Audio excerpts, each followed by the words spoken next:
السلام علیکم ورحمۃ اللہ وبرکاتہ۔ شعبان کا مہینہ شروع ہو گیا ہے اور یہ ایک مہینہ عظمت اور برکت والا مہینہ ہے، اور اس کے بعد جو مہینہ آ رہا ہے وہ رمضان المبارک کا مہینہ ہے۔ تو شعبان کا مہینہ رمضان المبارک کے مہینے کی تیاری کرنے کا بہترین موقع اور مہینہ ہے، اور جو لوگ اپنی زندگی کے مسائل کو لے کر پریشان ہیں، یا پھر اپنی تجارت یا کاروبار یا اپنے حالات کو لے کر جو شخص پریشان ہے، ان کے لیے، تمام لوگوں کے لیے ایک خصوصی بھرا پیغام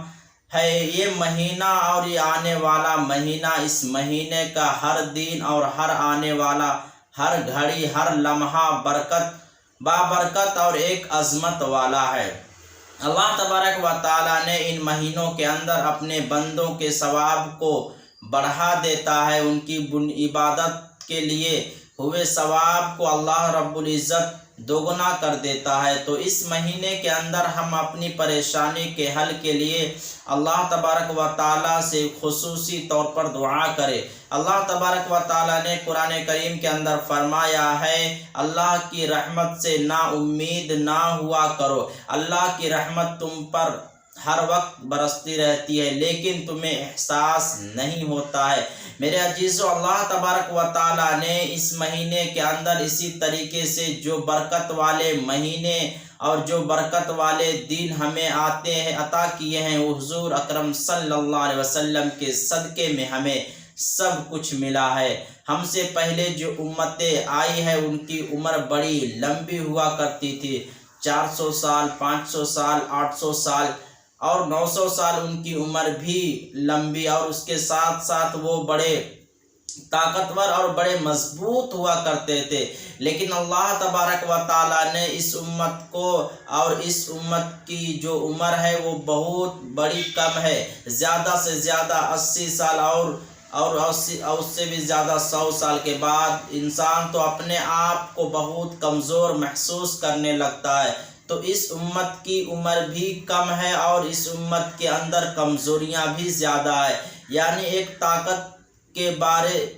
بارے سے اور طاقت و قوت کے بارے سے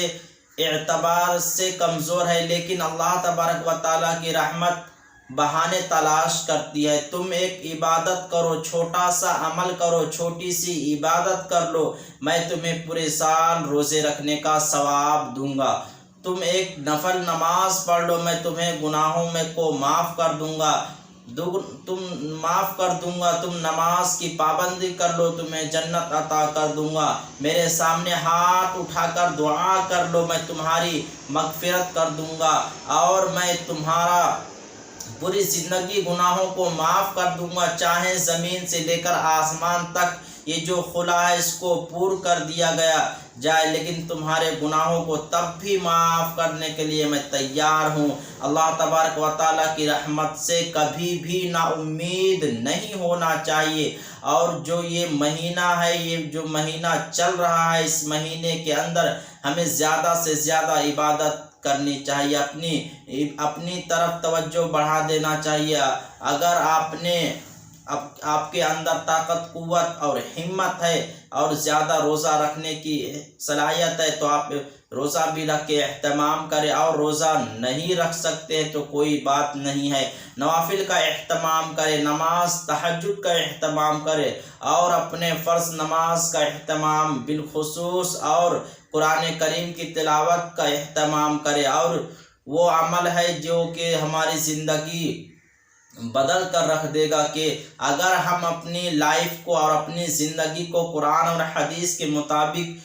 بنانے کی کوشش کریں گے، اللہ اور اس کے رسول کے بتائے ہوئے طریقے کے مطابق اپنی زندگی گزاریں گے، کوشش کریں گے، یقین جانیے اللہ تبارک و تعالی ہماری زندگی بدل دے گا۔ آپ نے دیکھا ہوگا کہ جنہوں نے اپنی زندگی کو قرآن اور حدیث کے مطابق بنایا ہے، جس نے صراط المستقیم پر چلنے کی کوشش کی ہے، جس نے اللہ اور اس کے رسول کی بات مانی ہے، اللہ تبارک و تعالی نے انہیں دنیا کے اندر بھی کامیابی عطا فرمائی ہے اور آخرت کے اندر بھی کامیابی عطا فرمائی ہے۔ جیسے کہ اولیاء اللہ، اسی طرح سے صحابہ کرام کی ایک جماعت ہے، اسی طریقے سے محدثین کی ایک جماعت ہے، قرآن کریم کی تفسیر لکھنے والوں کی ایک بڑی جماعت ہے، اسی طریقے سے اللہ کے ذکر کرنے والے کی ایک بڑی جماعت ہے، اسی طریقے سے جن لوگوں نے بھی اللہ کو یاد رکھا اور اللہ کے بعد میں یاد میں اپنی زندگی گزار دی، اللہ کی عبادت میں اپنی زندگی گزار دی،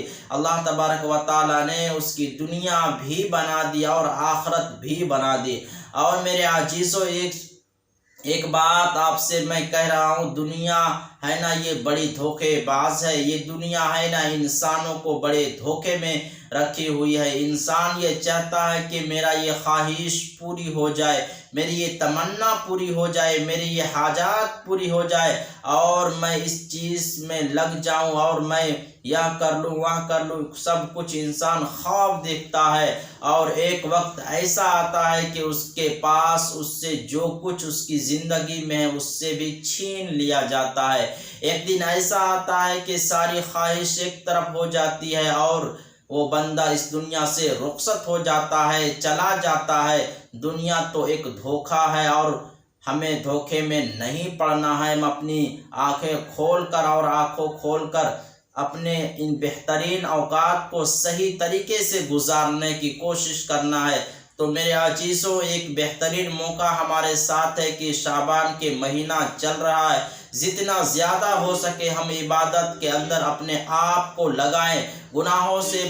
بچنے کی کوشش کریں، روزہ رکھیں اور اہتمام کریں۔ حضور اکرم صلی اللہ علیہ وسلم اس مہینے میں کثرت سے روزہ رکھا کرتے تھے اور اسی طریقے سے اس مہینے میں ایک رات ایسی آتی ہے کہ جس رات میں اللہ تبارک و تعالیٰ نے اپنے بندوں کے لیے رزق کا فیصلہ کرتا ہے اور اسی طریقے سے اس کے لیے مال کا فیصلہ کرتا ہے، کس کو کتنا دینا ہے، اور اسی طریقے سے اس رات کے اللہ تبارک و تعالیٰ کے یہاں بندوں کو عمل پہنچتا ہے۔ تو ہم یہ کوشش کرنا چاہیے کہ میرے عمل اور میری عمل اللہ تبارک و تعالیٰ کی بارگاہ میں جب بھی حاضر کیا جائے تو میں نیک اور میرے اعمال نیک پہنچے، میری برائیاں کم ہو۔ تو اس کے لیے کیا کرنا ہے؟ ہمیں کثرت سے استغفار کرنا ہے، چلتے پھرتے اٹھتے بیٹھتے۔ یہ تو لفظ ہے استغفر اللہ ربی، اسی طریقے سے استغفر اللہ، یہ جو کلمہ ہے اس کو ہمیں کثرت سے اپنی زبان پر جاری رکھنا ہے، اور جتنا ہم استغفار کریں اور یہ ایک عمل ہے کہ ہم چلتے پھرتے یا کوئی کام کاج کرتے ہوئے ہم سفر پر جا رہے ہیں یا گاڑی چلا رہے ہیں یا گاڑی میں بیٹھے ہوئے ہیں یا اپنے کاروبار میں اپنے بزنس پر ہم کام کر رہے ہیں، تو کل مل کے یہی انسان ہر حالات میں ہر جگہ پر جیسا بھی ان کو مناسب لگے وہ پڑھ سکتا ہے۔ اس کے لیے کوئی زیادہ کسی جگہ پر بیٹھنے کی تسبیح لینے کی بھی ضرورت نہیں ہے، انگلیوں پر گنتے رہیں اور ایک تسبیح لے کر بیٹھے رہیں، بلکہ بس اپنی زبان پر کثرت سے استغفار جاری رکھے۔ اس کا فائدہ کیا ہوگا؟ اللہ تبارک و تعالیٰ نے استغفار کثرت سے کرنے والے کی بنیاد کو اس گناہوں سے معاف کر دیتا ہے اور اس پر 10 رحمتیں نازل فرماتا اللہ تبارک و تعالیٰ، اور اللہ تبارک و تعالیٰ نے استغفار کی بنیاد پر اس کے درجے کو بلند کر دیتا ہے۔ اللہ تبارک و تعالیٰ